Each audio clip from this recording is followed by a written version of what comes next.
সবাইকে নমস্কার। আজ আমি আপনাদের সঙ্গে শেয়ার করব কাতলা মাছের রেসিপি। তো চলুন, এখানে আমি নিয়ে নিলাম চিনেবাদাম, নিয়ে নিলাম একটা টমেটো, নিয়ে নিলাম 3টে কাঁচা লঙ্কা, 4টে শুকনো লঙ্কা, জিরে, ধনিয়া, এগুলো একসঙ্গে আমি পেস্ট করে নিব। এখানে মাছগুলো ভালোভাবে পরিষ্কার করে ধুয়ে নিয়েছি। এবার লবণ আর হলুদ মাখিয়ে নিব। লবণ হলুদ মাখিয়ে নিয়েছি, কড়াই বসিয়ে দিয়েছি, দিয়ে দেব সরিষার তেল।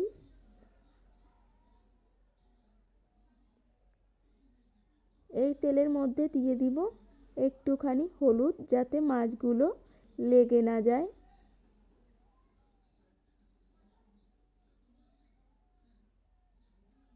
এবার মাছগুলো ছেড়ে দিব।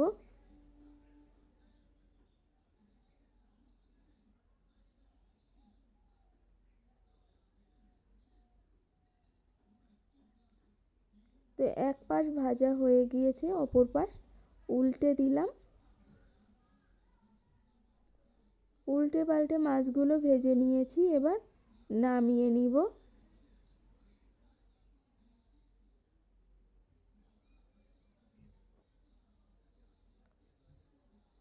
তো মাছগুলো ভাজা কড়াইতে দিয়ে দিব আরও একটু সরিষার তেল। ফোড়নে দিয়ে দিলাম 2টো তেজপাতা, কালো জিরে, দিয়ে দিব পেঁয়াজ কুচি। পেঁয়াজগুলো ভালোভাবে ভেজে নিব।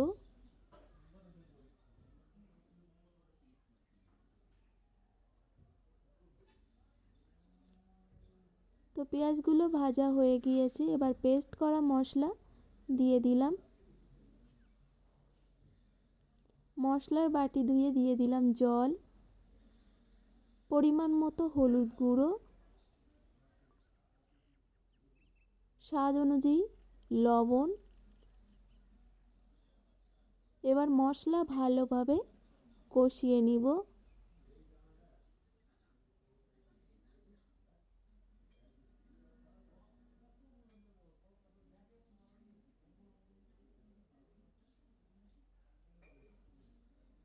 দিয়ে দেব নারকেলের দুধ। মশলা আরও কিছুক্ষণ ভালোভাবে কষিয়ে নিব। মশলা থেকে তেল ছাড়া শুরু করে দিয়েছে কিন্তু।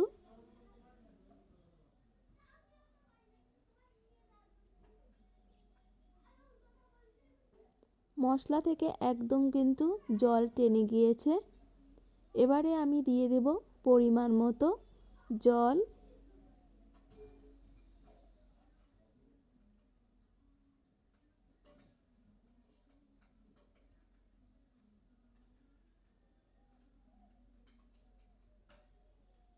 এবার ঝোল ভালোভাবে ফুটিয়ে নিব।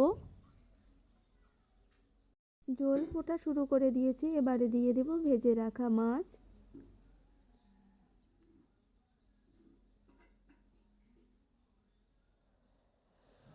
মাছ দিয়ে আরও কিছুক্ষণ রান্না করে নিব।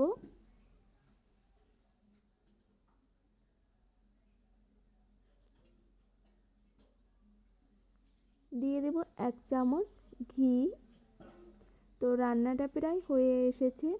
আপনারা অবশ্যই বাড়িতে একবার এভাবে কাতলা মাছ ট্রাই করে দেখবেন, খেতে কিন্তু দারুণ লাগে। তো রান্নাটা হয়ে গিয়েছে, এবার নামিয়ে নিব।